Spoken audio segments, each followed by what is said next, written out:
Hello, Assalamualaikum. Bertemu sekali lagi kita dalam Borak Teh Iping. Kali ini macam biasa kami akan hidangkan kepada anda pelbagai topik menarik untuk anda mulakan hari anda dengan sesuatu yang sangat exciting. Sebab kita akan bersama dengan seorang anak muda ni selain bekerja dalam bidang perubatan, seorang fine liner sebenarnya. Tetapi anak muda ni sebenarnya sangat meminati alat muzik tradisional Sapi. Sampai ada buat album 12 tahun Mazil dan Nurul. Wow, very impressive, guys. Yang ada hari inilah. Kalau Mazila pula macam mana? Okey, guys, Nurul Zail akan menembual seorang anak Sarawak yang telah mengharumkan nama Malaysia dalam pertandingan piano sebab bukan semua mahir bermain piano kerana orang yang bermain piano selalunya pandai bermain alat muzik yang lain. Nak tahu siapa? Stay tuned. Jadi Mazela pandai main alat muzik apa, Mazela? Oh, Zail tak pandai main apa-apa alat muzik. Jangan makan je. Ya, Jadi hari ini Nurul sangat bertuah kerana dapat menembual seorang jejaka yang berasal daripada Sarawak, Wesley Hilton. Pernah dengar tak? Yang menghasilkan patung Barbie yang menggayakan pakaian etnik masyarakat Borneo.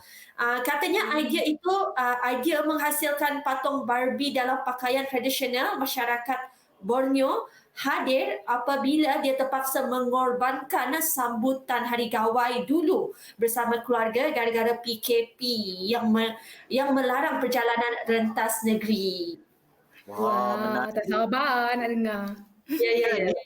Ingatkan Mazela je boleh pakai pakaian tradisional Borneo kan? Barbie pun boleh. Betul. Of course lah, guys. Jadi maksudnya Mazela jealous lah tu. Mazela ada Barbie tak waktu kecil-kecil dulu, Mazela? Zel boleh pakai bila Zel nak lah. Tapi nak tunggu ada patung. Mazela ada Barbie tak masa kecil-kecil dulu? Adalah tapi tak berapa nak minat sangat, takut. Tak minat. Mungkin gas minat. Pokok gas minat kan. Siapa sangka. Dia minat main cokek-cokek tanah. Batu kat orang. Gas tu lah minat mencantas orang dia kecil. Okey, baik. Adalah gas gurau je. Kemana-mana, terus setia bersama kami dalam Borak Teh Iping. Ingat sekarang ini kita berada dalam tempoh pandemik COVID-19. Jadi kita kena duduk ke rumah, terus setia bersama kami dalam Borak Teh Iping. Tapi kita berehat kejap, kembali selepas ini.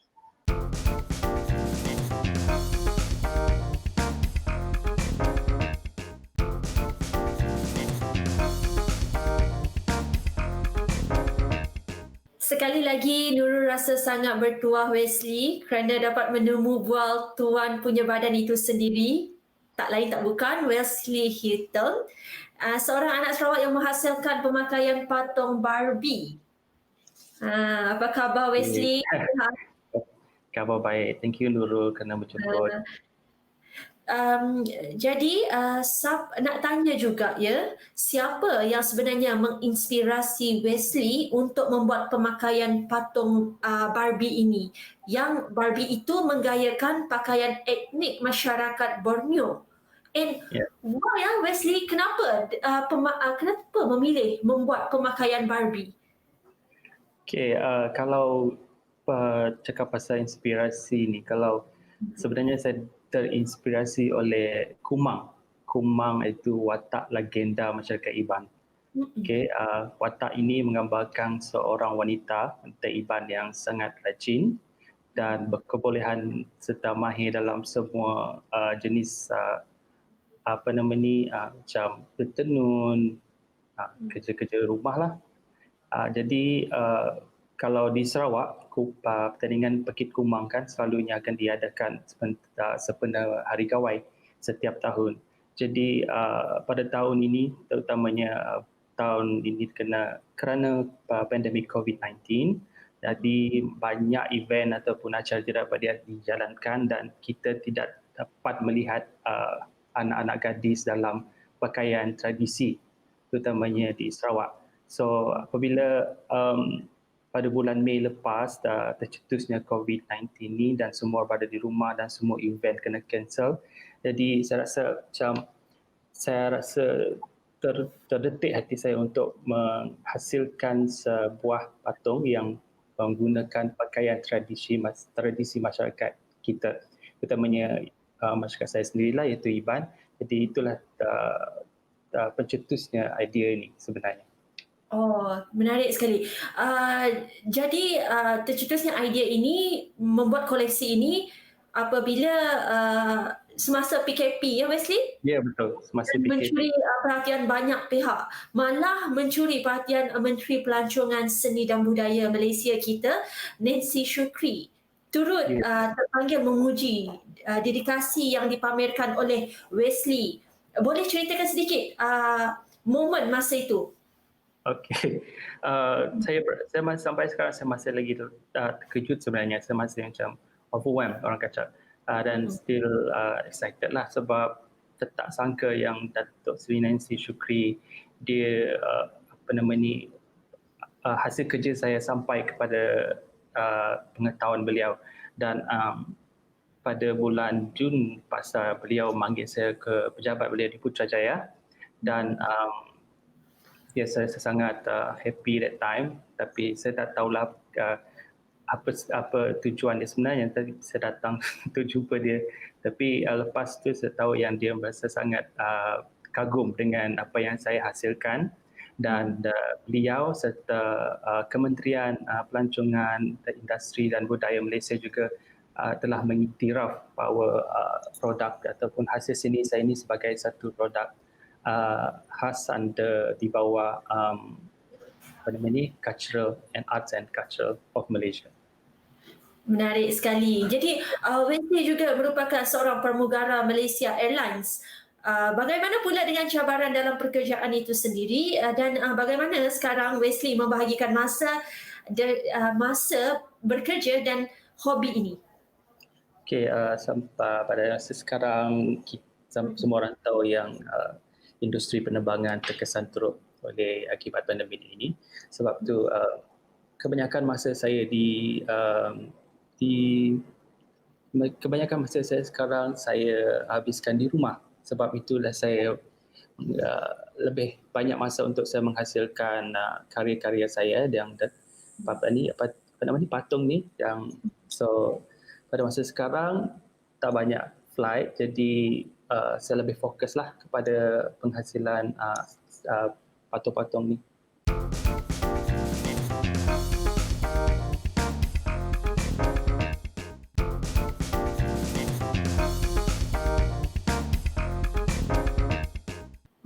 Jadi setakat ini ada tak orang yang membeli hasil Wesley, dan boleh kongsikan kami berapa harga satu pemakaian patung Barbie itu? Okey, since saya mula keluarkan untuk pasaran pada bulan Jun lepas, sampai sekarang masih tak putus lagi permintaan, order, request dari klien. Even sekarang pun saya masih lagi struggle untuk menyiapkan order, sebab order datang banyak dan saya buat seorang saja. Jadi dari situ saya macam, ini semua perkara baru sebenarnya bagi saya. Jadi saya masih dalam, bagi saya inilah norma baru bagi saya. Jadi saya masih dalam adaptation lah. So kalau harga saya bermula dari 350 sampai paling mahal pun 700. Mengikut kreativiti mungkin ya. Jadi Wesley, dalam sehari Wesley dapat menyiapkan berapa pemakaian Barbie itu? And adakah caranya lebih agak susah membuat pemakaian itu, sebab yalah mungkin kecil and mungkin agak susah untuk dibuat. Apa pendapat Wesley? Okey, ya betul. Memang cabaran dia sebenarnya lebih mencabarlah kalau kita cakap, sebab aksesori ni kecil, dan satu lagi semua aksesori yang saya hasilkan tak terdapat di pasaran. Jadi saya kena mula from scratch. So everything is from scratch. So untuk menghasilkan ataupun untuk mencari sebenarnya bentuk-bentuk atau details untuk aksesori itu yang seakan serupa dengan yang sebenar, itu adalah satu cabaran yang paling utama. Dan pada permulaan saya buat patung ni, ia mengambil masa selama 3-4 hari untuk saya siapkan satu patung, one look lah. Tapi sekarang after I get comfortable dengan my method semua, jadi saya paling laju pun saya boleh cepatkan satu doll untuk satu hari. Ya. Mungkin boleh dikatakan Wesley ni memang seorang yang memang pandai menjahit ya. Tidaklah pandai, bolehlah. boleh. Bukan hanya untuk Barbie, mungkin manusia itu sendiri. Jadi macam mana plan untuk masa depan? Adakah akan fokus dengan pemakaian Barbie sahaja ataupun kot-kot nak jadi tailor ternama seperti Rizalman ke apa ke? Semua orang nak jadi berjaya macam mereka kan. Jadi saya juga ingin berjaya, tapi maybe dalam cara saya sendiri. Jadi saya harap cara ini ataupun rekaan saya ini dapat pergi lebih jauh lagi, dapat lagi membesarkan lagi pasaran dan lebih dapat merangkumi semua rakyat Malaysia sebenarnya. Ya, itulah saya punya fokus ataupun impian saya lah pada masa ni. Jadi ada plan tak nak jadi tailor untuk betul-betul baju manusia, bukan pemakaian Barbie saja? Before saya buat Barbie ni, saya dah buat baju manusia, dress, evening gown, wedding gown, saya dah buat dah semua. Tapi sekarang saya lebih dikenali sebagai pembuat patung daripada pembuat. Jadi selain mempunyai hobi membuat pemakaian Barbie, apa lagi yang Wesley pandai sebenarnya yang orang tidak tahu? Pandai atau tak pandai lah kot. Apa lagi? Okay, tak apa. Saya share yang pasal dolls ni. I have that charitable heart lah orang cakap. So with this doll, selepasnya kira just a few months that pasal saya berjaya lah sikit pasal dolls ni, semua orang tahu. Jadi di situ saya ada peluang sebenarnya untuk membuat charity. So pada mulanya saya buat charity untuk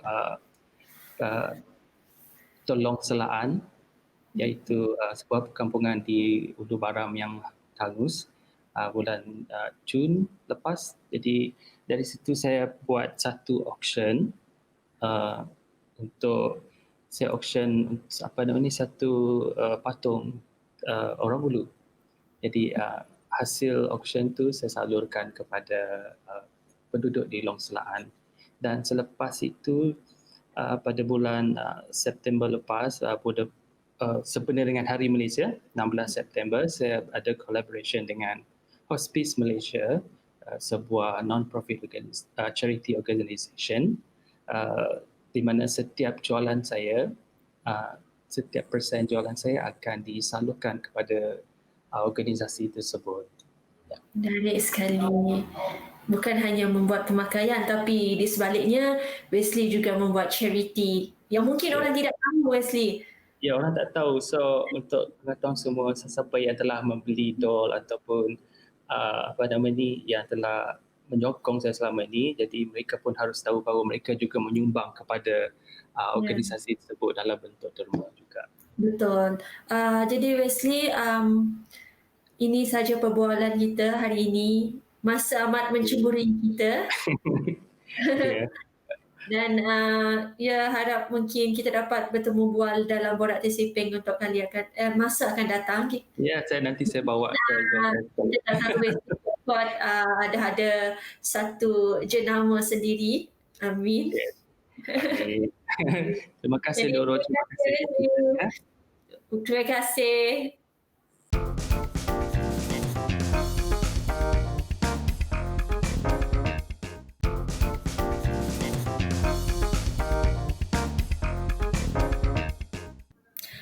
Hai semua, terima kasih kerana masih setia bersama dengan Zell dalam Borak TCP. Okey, untuk segmen kali ini, Zell akan menemubual secara atas talian pemenang atau gold winner Southeast Asia Piano Competition tahun 2020. Tahniah diucapkan kepada adik Ain Sofia. Hai adik Ain Sofia. Tahniah sekali lagi ya daripada Borak Tesi Peng atas kemenangan tersebut. Boleh adik Sofia ceritakan sedikit mengenai kemenangan adik Ain Sofia dalam pertandingan piano tersebut? Mula-mula nampak iklan pasal si Southeast Asia Piano Competition. So my teacher, Miss Shanas, macam cakap lah, why don't you try this? Try this. Actually register offline so we can play it on stage dekat KL. But because of the situation, mainlah dalam online. So record dekat sekolah and then semua. And then bila dah register, dapat call dari cikgu cakap menang. I register masuk 2 kategori, senior category and grade 7 category. Dua-dua dapat go. Okey, boleh tak adik Ain Sofia perkenalkan diri dan dah berapa lama terlibat atau main piano ni? Nama Ain Sofia, umur 17 tahun. Mula main piano dari dalam 5 atau 6 tahun. So dari situ macam training lah, ada perform juga, masuk competition and all that. I see. Oh, dah berapa lama main piano ni? Kenapa memilih untuk bermain piano? Mungkin kenapa tak instrumen yang lain, alat muzik yang lain? Sebab at first abang dulu yang main and then piano je kita orang tahu masa tu sebab umur 5 tahun je kan. So abang dulu masuk, so nak jugalah masuk juga. Oh, seawal umur 5 tahun dah belajar main 5 piano. atau 6 tahun ya. So kira ni pendedahan daripada family atau memang bagi Sofia, bagi adik Ain Sofia sendiri ianya minat tersendiri? Minat tersendiri jugalah, tapi ada juga family because bapa saya pun main piano juga. Selain main piano, adik Ain Sofia pandai main alat muzik apa lagi? Tak, memang fokus main piano sajalah. So far macam mana main piano ni? Kita tahu main piano ni memang ada banyak stage, betul? Betul. Peringkat-peringkat yang dilalui. Macam mana adik Ain Sofia? Adakah family, mak bapak memang pandai main piano, so dekat rumah mungkin ada diorang tolong ajarkan atau memang semuanya belajar daripada luar? Memang belajar dari cikgu lah sebab even though bapak main piano, dia pun lupa juga. And then mak saya tak main piano. So semua dengan cikgu je lah. I see. Boleh tahu tak apa lagu pertama adik Ain Sofia mainkan dengan piano? Kalau ikut buku praktikal yang budak kecil punya, Papa Mama I Love You. I see. Okay, sepanjang daripada umur 5 tahun hingga umur 17 tahun, apa lagu yang paling susah adik Ain Sofia pernah mainkan? Memang adik Sofia ambil masa berbulan-bulan ke bertahun ke nak tera mainkan piano lagu tersebut? Semua lagu actually susah. Semua perlu kena rajin lah juga, practice everyday. Sebab walaupun dah main sekali kan, masuk competition guna lagu tu kan, lepas competition baru boleh tahu, oh teknik ni boleh guna untuk lagu ni. So that macam dari situ improve lah. I see. Main piano pun ada teknik Nama cara macam boleh tahu tak siapa inspirasi atau idola adik Ain Sofia? 100% Miss Shanas lah, cikgu sendiri. Secara dia ajar juga. Betul, ada selebriti lain ke yang adik Ain Sofia selalu dengar? Yang selalu macam adik Sofia ikuti perkembangan dia? Tak, memang ikut cikgu je. Oh, memang ikut So, cikgu memang je dia lah. punya inspirasi, cara dia bagi support semua, semua ada. I see. Selain bermain piano, apa hobi adik Ain Sofia ya? Takkan all the time adik Ain Sofia ni main piano je kan, mesti ada hobi-hobi lain. Hobi lain.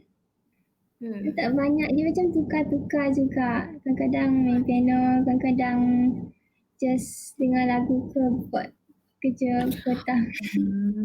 Mana tahu ada bakat Ada. terpendam benda lain ke adik Ain Sofia ni, pandai bernyanyi ke, mana tahu kan. Tu Tak ada. Okey.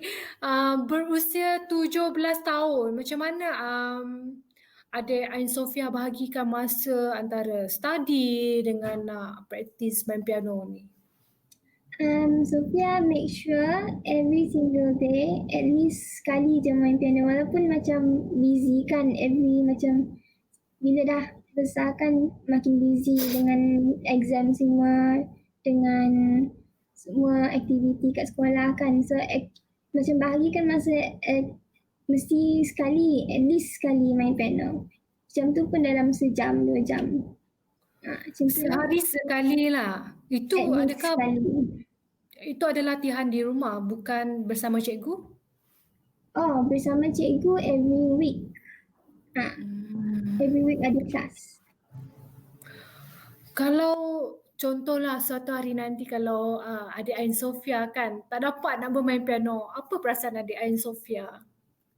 Ataupun ataupun macam main piano ni mesti adalah satu kewajipan. Mesti nak main juga hari-hari. So macam orang kata tidaklah obses tapi dia mesti wajib nak main.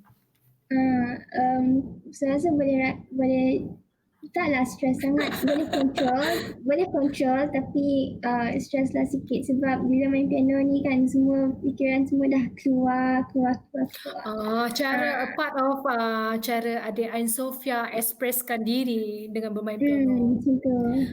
Apa cita-cita adik Ain Sofia? Adakah adik Ain Sofia ni tertumpu untuk menjadi pemain piano tersohor ataupun adik Ain Sofia ni ada cita-cita lain macam nak jadi peguam ke, nak jadi doktor ke, engineer ke? Ada cita-cita lain. Memang ambil macam belajarlah piano tapi mestilah ada benda lain juga. So besar nanti kan insya-Allah nak jadi accountant. Probably. Belum tahu lagi tapi insya-Allah kalau boleh lah. I see. Okay. Adik Ain Sofia pernah tak mewakili Malaysia? Pergi ke luar negara untuk mewakili Malaysia dalam pertandingan bermain piano ataupun ataupun di Malaysia saja? Di Malaysia saja, belum sampai lagi keluar dalam Malaysia. Tapi the latest one online lah juga. So semua competition ni sekarang melalui online lah? Ya, tapi this year baru masuk 2 je. See. Apa perasaan adik Ain Sofia saat adik Ain Sofia tahu adik Ain Sofia menang gold winner dalam pertandingan piano? Happy lah sangat bila dapat call tu dari cikgu. Okay, menang dapat gold. Sebab tak sangka kan. Memang tak sangka. Memang tak sangka lah nak menang. Tak sangka. Yang adik Ain Sofia menang tu kan, gold winner tu dalam grade ke berapa? And dia ada berapa banyak peringkat sebenarnya sebab kita ataupun para penonton mungkin kurang tahulah sedikit pasal pertandingan piano ni. Semua ada 8 grade and then ada 8 grade lah tapi competition tu banyak kategori. So setelah masuk kategori pun ikut umur dengan ikut grade juga. I see. So selalu nak belajar satu grade. Kan tadi ada 8 grade kan? Setiap grade tu dia berapa lama jangka masa untuk belajar setiap grade tu? Kalau ikutkan satu grade 1 tahun kot. I see. Lama juga Dia ada banyak syllabus ke di bawah satu grade tu? Ya, banyak juga. Tapi kalau Sophia ambil ABRSM. So dalam satu grade tu kita orang kena belajar 3 pieces. Kena belajar skills, kena belajar sight reading dengan oral juga. So makin naik makin susah lah. So sekarang Zul I tengah see. train untuk grade 8 sebab belum ambil lagi grade 8. Oh, okey. Okey, adik Ain Sofia.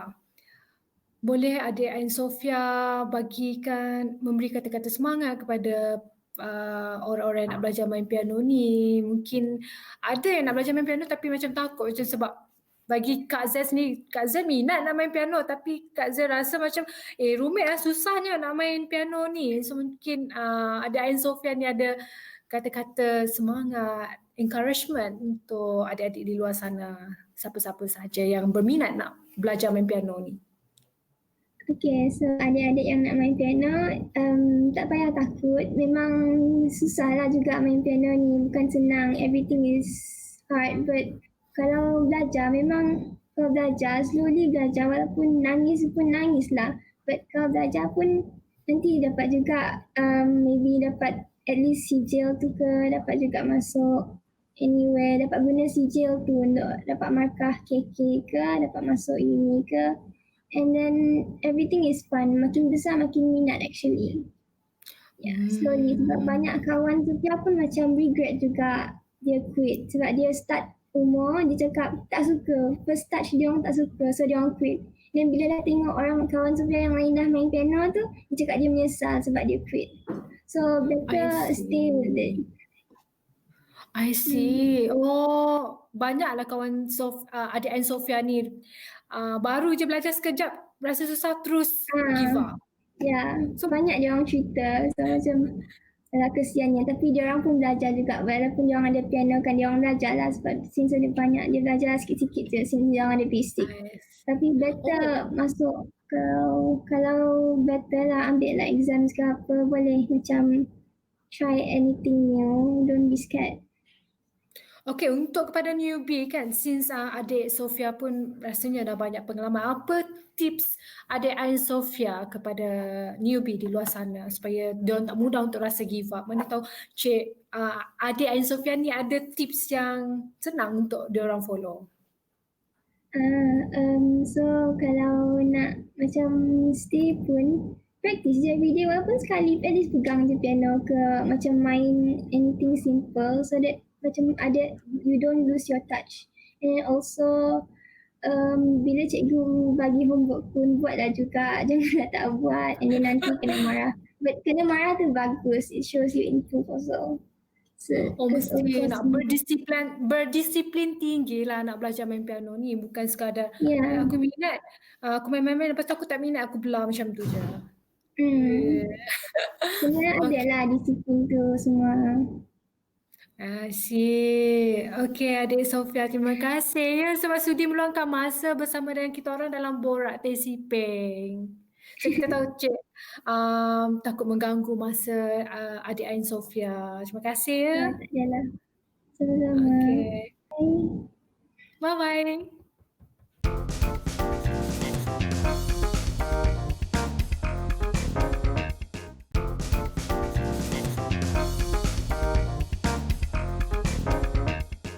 Okey, kembali lagi dalam Borak Teh Siping.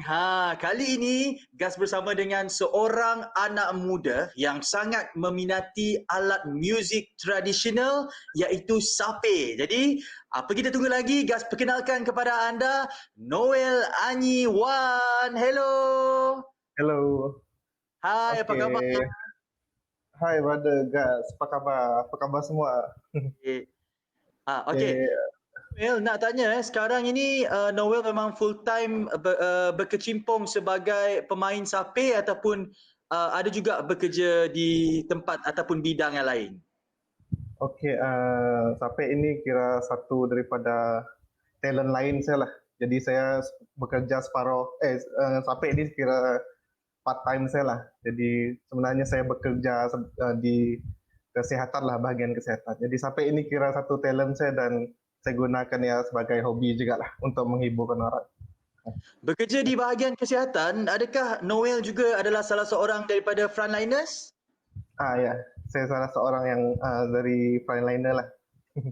Oh, seorang apa? Kalau boleh dikongsikan? Saya adalah seorang penolong pegawai perubatan lah, ataupun Kalau di Sarawak kita sebut sebagai dresa lah, itulah dia. Desa. Ah, Okay. Kalau kita bercakap mengenai alat muzik tradisional Sape, mungkin kebanyakan orang tak tahu dan mengaitkan alat muzik tradisional ini dengan bangsa Iban. Tapi sebenarnya ianya bukan berasal daripada bangsa Iban. Dan kalau boleh Noel ceritakan. Okey, mungkin ramai yang salah faham tentang Sapek lah. Pada asal-usulnya memang Sapek ini adalah berasal dari orang Kenyah lah. Dari cerita yang kita dengar lah, kebanyakan dibukukan, dan orang Kenyah lah yang bernama Anyik Selong. Jadi dia adalah inventor kepada Sapek ini di dalam mimpi dia lah. Di dalam mimpi, dalam kesembuhan. Jadi sinonimnya Sapek ini lebih terkenal kepada orang Ulu lah. Terutamanya Kayan dengan Kenyah. Jadi mungkin sekarang ramai bangsa lain yang main lah kerana Sapek ini sudah kira international lah. Jadi banyak dipelopori oleh orang Iban lah. Jadi orang lebih mengenali orang Iban. Tapi sebenarnya Sapek asalnya adalah orang Kenyah lah. Yang dari orang suku Kenyah. Jangan risau sebab di Sarawak ini setiap kaum dia ada budaya yang tersendiri, ada alat muzik tradisionalnya unik yang Betul. tersendiri. Okey, bila bercakap mengenai international ni, Gas tahu ada seorang artis Sape yang berasal dari Perancis. Kalau tak silap nama dia Julien Cotet, ya, sanggup meninggalkan kariernya di Perancis ke Sarawak kerana minat yang mendalam terhadap Sape ni. Bayangkan orang yang berasal dari luar negara meminati alat muzik tradisional negeri Bumi Kenyala ini dan sanggup meninggalkan kariernya untuk berada di Sarawak ini. Jadi kalau kita tanya kepada Noel, macam mana sebenarnya minat terhadap alat muzik tradisional Sape ini boleh bermula? Okey, dari segi minat ini pada tahun 2006 lah kalau pengalaman saya. Itu pertama kali saya melihat Sapek lah. Dan pada masa itu hanya melihat saja, belum minat lah, belum jadi keminat. Jadi melihat, dan pada masa itu ayah saya sering bawa saya lah untuk berjumpa dengan kawan dia yang lama. Jadi dari situlah timbulnya minat.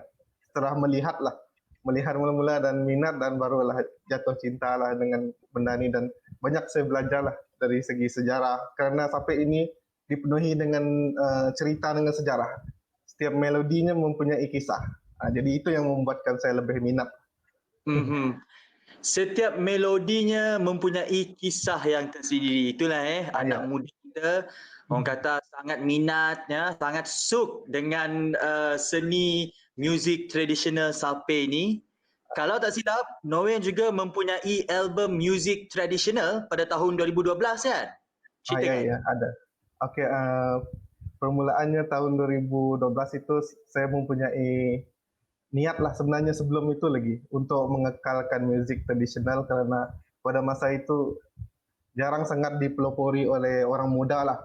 Jadi saya memberanikan diri untuk menghasilkan satu album di mana orang muda akan memainkan album Sapek itulah, terutamanya tradisional. Jadi tahun 2012 itu saya menghasilkan album pertama, dan itu adalah Sapek tradisional semualah yang dibawa dari nenek moyang dulu lah, semua yang tradisional. Dan pada masa itu mungkin tidak ramai lah yang meminati Sapek ini. Dan untuk info Brother Gas juga, yang tahun depan mungkin kita akan keluarkan untuk album kedua lah, di mana saya akan berkolaborasi dengan dua orang juga, tapi berbangsa Kenyah dengan Bidayuh lah.